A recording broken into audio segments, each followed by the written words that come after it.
rico, rico, baby, dame más rico, rico, baby, dame más rico, rico, baby, dame más rico, rico. Ay, señorita, diga bonita que necesita amor. Su sonrisita tan exquisita solo me invita y voy, voy, voy. Diga cosita porque me agita. Hi you all, how are you? Welcome back to our channel. Hope you're having a wonderful day so far. So, today we'll be talking about our experience in Las Vegas. Recently, we spent 4 days there as a right before school vacay, and we absolutely loved it. We tried amazing restaurants, had amazing experiences, walked around and saw the strip and all the amazing architecturally nicely hotels. Yeah. And it was just a fun time for all of us. So I do like to take my kids with me wherever we go. I did take them to Las Vegas when they were, I think, 8 or 7 years old. And so we decided, okay, it's been a long time and they don't remember anything about Vegas, so let's take them. Vegas is a place where there is something to do for everybody, so it's not like a place where you just go to the casino and play casino games and whatever. There is a thing where everybody can be entertained, where everybody has something to do. And if you enjoy this video, don't forget to like, subscribe, and turn on notification bell to see more. And so without further ado, let's get on to the video. So we live in Austin, Texas. So we had a flight to take from Austin to Vegas. It was a direct flight, but unfortunately our flight was delayed, and there weren't a lot of restaurants or eating places to open at the airport. Anyway, it was what it was. We had a reservation at a place called Best Friends, but unfortunately we lost that reservation, right? Because we arrived there too late. Yeah, so we arrived there around, I think, 11 o'clock at night. Yeah. And by the time we got checked in, we stayed at the Delano. We prefer the hotel like Delano because all the rooms are suites. So in most hotels, you would see a room and, of course, a bathroom. But in Delano, what you have is a suite. So you have a sitting area and a sleeping area, like a bedroom. And then you, of course, have a bathroom, and then you also have like a powder bath in there, so that in case somebody's in the bathroom and somebody needs to use the toilet, they can use the powder bath. So that's the reason why we like Delano quite a lot. And plus, of course, the breakfast place at Delano is amazing, right? So yeah, and the powder bath, like Mom mentioned, is Yeah. great if you're about to run out, touch up your hair. It's right by there, so you could wash your hands, because of COVID. yeah. So So we got there pretty late at night, and most restaurants by that time were closed.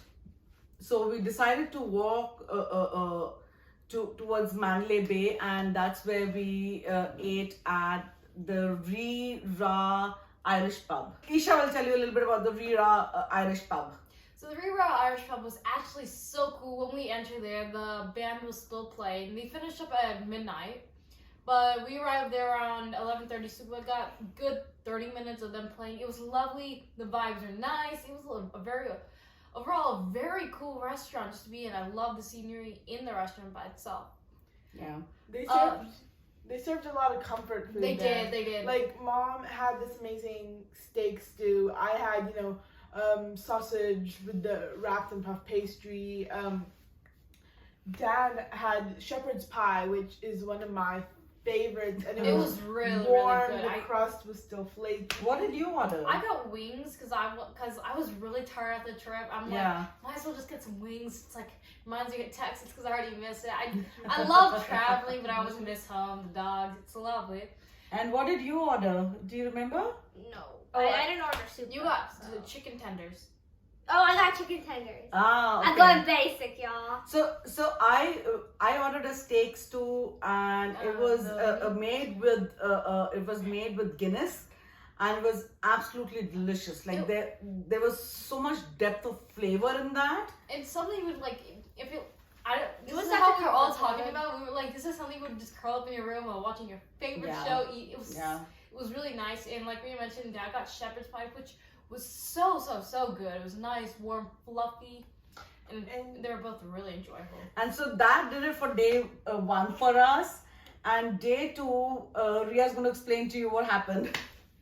So day 2, we had to wake up really, really, really early in the morning.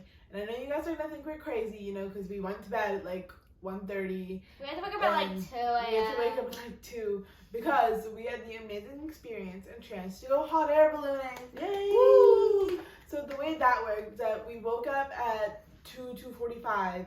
The shuttle came and picked us up right outside of the Delano at the Uber pickup area at 3, and it took us to this office.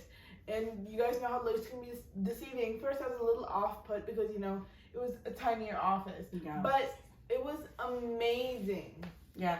So we had made reservations with this company called Las Vegas balloon trips, I think. yeah. We'll put a picture. I'll put a And picture on the screen. there's this guy's Instagram handle is flying with Jeff or fly with Jeff. Fly Fly with with Jeff. Jeff. And the thing is that these are a couple of young guys who bought this company over 6 months ago from the previous owners, and this is one French guy and I think 2 American. And the French guy is called Jeff, and the other guy is called JJ, and there's one more guy I don't remember his name. And they're all extremely experienced flyers, and they made this experience for quite extraordinary. We booked the flight. We went to the office for one reason and one reason alone, and that is to fill out the disclaimers. And also, So don't be worried about the disclaimers. They're just that if you die, you know, they're not responsible. and also they did go Aw, over. shucks. I'm pretty sure they went over some rules there. And Mom's gonna tell you a little bit more, and I'll tell you like a tiny little story. So we filled out all the paperwork, and then we drove from there for an hour, right? Hour 15. And We stopped a little while before we had to go to the balloon to get like some breakfast because we all woke up really early. Everyone desperately needed some coffee, something. The 3 of us, we got a donut. What did we get? We got an eclair. Yeah, we got like a chocolate eclair donut, which was a great. It was you know. extremely sweet. I got a so that was glazed donut refreshing. because I'm basic. So they stop over at this gas station, which is near the area where they fly, and that is the time that they actually decide if they're going to fly or not.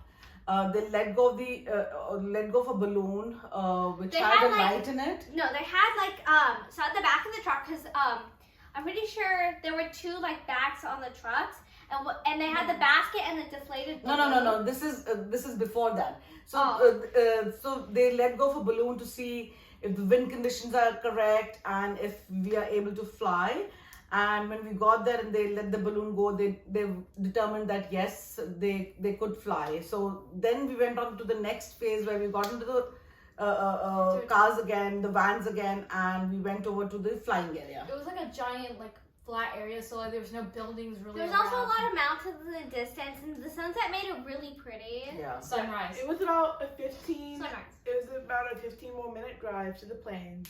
And when we got in the plane, since they had like a large influx of booking, we had our own balloon and then they had the group balloon. So we drove a little bit further out where the whole time they were carrying these trailers behind the vans, Which is what I was saying which earlier. had the baskets and the deflated balloon. So the whole process was very nice to watch. It took about 15 to 20 minutes for them to get everything, you know. They have to put the basket and then they have to lay out the balloon long ways, and then they have to fire up the heat, and then someone has to like pull it up. It's and a real whole process, but it's so cool to watch It's the really balloon cool come to up. watch. It's Yeah, really it is it's a very cool experience, and you then know. by the time we got on the balloon, it was like another 30-40 minutes later, because Yeah. you know they were doing safety checks, all of that amazing stuff. They had to fill up the balloon, like completely make sure that there were no holes or anything. Yeah, but it was okay because like they're always just looking out for our safety, and Yeah. me and my sisters were just running around the whole field area. We were taking Instagram pictures. That's like all we were doing. And How the helpful. really interesting thing was there was like no opening in the basket, so like there were steps engraved in the basket, so you kind of had to like rock climb and sit on So them wear and shorts. Don't wear a skirt. wear shorts. Yeah, wear shorts or Oh, yeah. and surprisingly, in Las Vegas, my mom, she was telling us to like wear long pants and bring a jacket. I did that. They didn't. And I was burning up. Up there because unlike Australia, is Is that what she said? Yeah. Unlike Australia, it's really hot up there, But so they then don't again, need a like jacket. they went in the winter time, yeah. Yeah, so Yeah. when my husband and I, we went hot air ballooning, that was when we were in Australia, which was, I think, in the winter of 2005. It was. And yes, it was cold there, so I just thought that, oh, as you go up in a hot air balloon, because higher up you go, the colder it gets. So I thought it would get cold, so I told the kids, oh, carry a jacket, whatever. But of course, we didn't need it in the It's like Nevada heat. It was very hot. The Nevada heat, like the highest it got while we were there was 117, 118. While we were on the balloon itself, the day was currently 115. So it was one of the hotter days. But hot air ballooning was an amazing experience. While we went up, we learned a lot about how the wind changes per level and a lot about the scenery and how hot air ballooning works. And our flying instructor, Jeff, we learned a lot about him and how he got into flying and all the things that came with. And the landing, it was very fun because, you know, we had like an original landing spot, but then the wind wasn't cooperating per se. So we went that Also, way like- and then that way. Yeah. Also, near like the beginning-ish part, whenever they were getting the balloon ready to lift off, they did tell us that there were like 3 different ways to land. One of them was like just landing like on the side. You have to like hold on to these handles. One of them was just like landing straight, and one of them was just like bracing yourself because you might have like flown over any bushes and land on it. And as soon as Isha says everything, I'm gonna just share like a little story. I wanted to give you a quick idea of what it looked like in the balloon. They blow up the balloon, and then once they have a little bit of it up, they attach it to the basket so it weighs it down so it doesn't immediately just fly up. Then it's sectioned off into 3 different parts. Take like a rectangle. This half of the rectangle is really where the flyer was, so that's where Jeff was. He had his canisters of propane, he had everything over there, and they were like kept safely so they weren't undressed, so they couldn't injure us. And they also brought water for us because it gets really hot out there. Yeah. And then on the other side, it's sectioned off to 2 bits. Ree and I were in one section together, and then Mom, Dad, and Jan were in another section together. So it wasn't cramped at all. They Yeah. were quite spacious, actually. Yeah. And Although the other balloon did have like this full open area because they had a bigger party. So you were going to tell a story, right? Yes. So something I found really funny but like kind of terrifying. We were flying up in the air, and I think Isha, were you asking him about like other flights and stuff? I was, yeah. And he's like, yeah, I watched a YouTube video. You guys are in good hands. and I'm like, you watched a YouTube video, and our life is in your hands, and you watched a YouTube video. By the way, while you're watching this YouTube video, you should definitely subscribe to the notification bell. Yeah, so he was joking all about, and that is one thing that I have to say I do have about this another company, story though. that they all around had an excellent attitude. I think the reason why we enjoyed the hot air ballooning here was that overall the attitude was very positive. It was very encouraging. It was very respectful. And it was a great attitude. They came with a very happy attitude, and automatically when you see somebody else enjoying what they're doing, you also kind of enjoy, and it gives you the confidence to enjoy with them. But yes, it was amazing. You know, from up where we were, we could see, you know, houses. And when we got closer to when we were going to land, you know, we could see the jackrabbits scurrying or little bugs flying. And it was just a very gorgeous view. It was, I think, something everybody should experience. And I have to commend them about their patience, because these girls asked this guy, poor Jeff, like 100 questions, like maybe more. And he very patiently answered those questions. Like one of the questions that Jan asked is, what was your worst landing? What was your worst flight?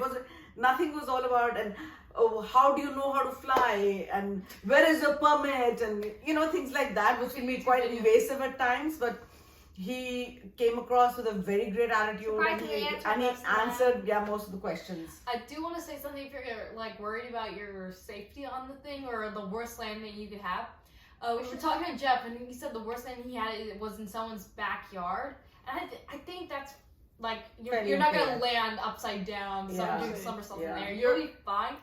And if you're doing it in the summer like we did, it was extremely hot. I would recommend shorts and Don't a wear shirt. pants If you're going, like me. if you're going in the winter or the fall or closer to the winter, I would say bring at least a sweatshirt because it will get a little bit chilly up in the winter. Yeah, guys, the only danger of landing in the backyard is someone asking if you want coffee. Yeah. You're in safe hands. Yeah, so from there we went back to the hotel because obviously everybody was exhausted, me more so than anybody else because I could not deal with just half an hour of sleep, but these girls did, and they went to the pool. So Ria will tell you all about the pool now.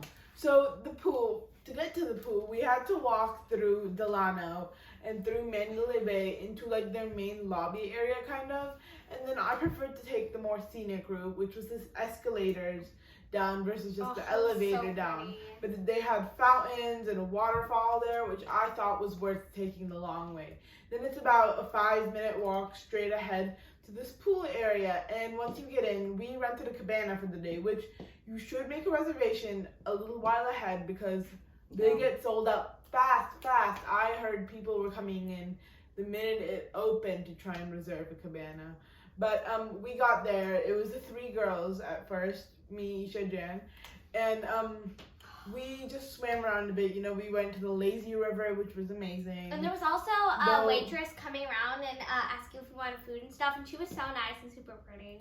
Yeah, and so we went to the lazy river, we went to the wave pool, then we came back, we ordered some food, because again, we'd only had a donut for breakfast, so we ordered some burgers for us, and then we swam around more, and we must have swam for like 5 hours, not even kidding. It was nice because it's so hot outside. Every time we would walk between pools, our feet would be burning on the floor. So, And also, So just to clarify, Delano and Mandalay Bay share a pool. That's why if you're staying at the Delano, you are able to use the pool facilities at Mandalay Bay. Go ahead. also there is 2 really special things that I think me and my sisters really enjoyed. There was this like wave pool, which if you've ever seen like on TikTok, this giant wave comes and it like pulls everyone up, and it was super cool. And something that I saw was a lot of people just like running like at the end, and they would get like pushed on the shore. It was just really cool. And the other thing was this beautiful lazy river, and it was so amazing. And I definitely loved it more than the other 2, and I wanted to go on it a lot. So, and also, if you got a cabana, they would give you like these donut things, floaties, and you would get to put them on the lazy river, and you can just like sit on them. It was a super enjoyable experience. if you're worried that there's not the pool, there is just like sitting pool, like just not lazy river or not wave pools. There's just regular pools as well. They're scattered around. Right in front of our cabana was just one of the regular pools. But it was like you did have to walk between the lazy river and the wave pool, but they were right next to each other, so it was okay. But it was super nice. We got to chillax after, you know, waking up. You know, we watched the Olympics between going in and between applications of sunscreen. And it was overall super nice. And I think the cabana was really nice, right? Yeah. It had a TV in there. It had benches that you could lie on, read a book on. There were tables. There was a fridge provided to you where they had put in some drinks like water and some sodas. So which was again part of the cost of the cabana. So it was worth it. Like at the end of the day, if you're spending the entire day there, it's worth it. Yeah. And then from there, we went back to the hotel room, showered, and we slept for 2 hours. And then we headed out to dinner. Where did we go to dinner that day? So we went to Bobby Flay's restaurant. Oh, it was so good. And, let me add, we didn't Uber there. We walked all through all the different hotels. We saw all the, we saw the Paris, we saw New York. It was really pretty. And as amazing as it was exhausting. So I would recommend doing it, but it was really tiring. So we went from Delano through Mandalay Bay, and as you guys know, like all these hotels are connected. So we went from Delano to Mandalay Bay to Luxor to New York to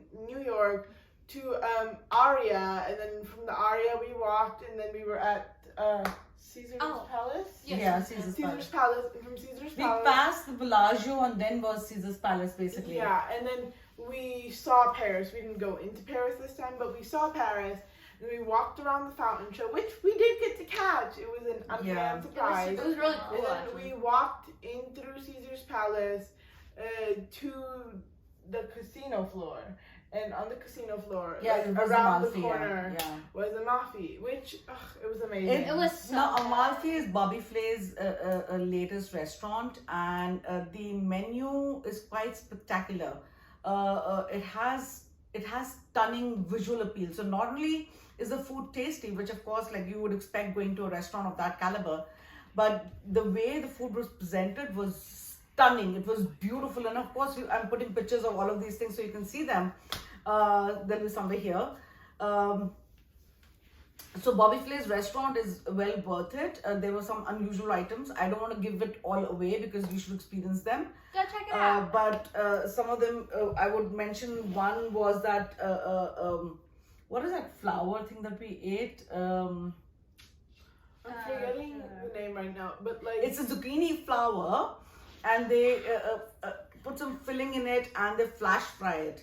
yeah. And oh my god, it's delicious. was real Yeah, nice. The it was thing really good. about this restaurant, I normally see a lot on TV.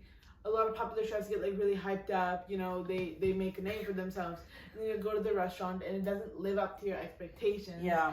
And as a family, we really do like to watch Beat Bobby Flay. Oh, You know, it's it's such a good show. we I all love are it. huge foodies, so of course we watch Food Network, and it lived up to my expectations. Yeah. You know, like okay, Bobby Flay. It passed I- my expectations. I wasn't expecting a huge lot, but While the portions were small, they were pretty small, but that you can expect at a higher end restaurant, you know? yeah, but we also, what we did was we didn't order one of the same dish for everybody.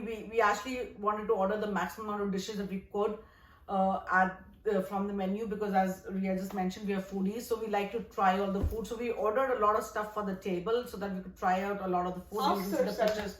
Yeah, we ate like 7-8 Six dishes. or seven things. Yeah. And what we usually end up doing at like almost every restaurant we go to, we share everything family style. So we ordered, I think, 2 pastas, and 3 appetizers, You can buy fish And- there, just like raw fish. and 1 or 2 other things. Yeah. But I know for sure we ordered 2 or 3 pastas, and we just had them on the table, and people could take. And if someone didn't like something as much, someone did. You know, people could take what they liked, Yeah. and didn't eat what The they didn't pasta like. surprisingly was very Oh, tasty. so Yeah, it good. was so good. Of course, we were very hungry as well. You could also. But one of the things that Ria mentioned was walking across from the hotel from Delano to Caesar's Palace, where Amalfi is. This is one thing that you must do when you are in Vegas. This is like, you know, you see the different architecture in the hotels, how different hotels are laid out, how they have a different theme, and how beautiful they look. So this is one of the things that is free of cost. There's no charge to this, so you can go around and look at all the hotels, look at all the architecture. It's quite a beautiful experience, and of course you have to stand outside the Bellagio and see the fountain show, which of course we Oh, saw. so good. And this is probably my 10th time of seeing it, but I still love seeing it.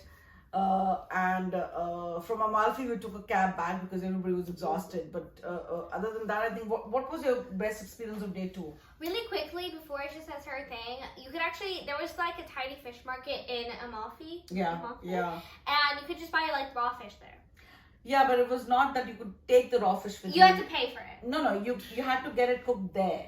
Yeah. So there is what is it called? Like a Fish fish bar. bar. Like a fish bar, and you could pick and choose your fish and they would cook it for you. So that was a great thing, but we didn't do it at that time because we just wanted to try out some other dishes. So what was your best experience of the day? I really just loved going to Amalfi by itself. I thought it was really cool.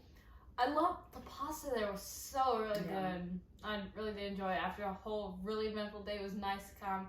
But I did also enjoy hanging out at the pool with my sisters. That was really chill, and our dad did come and join us at some point, so it was nice. Yeah. Yeah, so that was the end of day 2. So we're going to stop talking about the experience now. I think the video has become long enough, and we'll continue in part 2. Thank you so much for joining us today and spending time with us. Keep watching to know what all you can do and what tips you can get on being in Vegas. Don't forget to like and subscribe on this video so you will know when the next one comes out, because we talk more about the next days we have there. And let us know if you've been to any of the places we mentioned. We love you. Bye. Bye.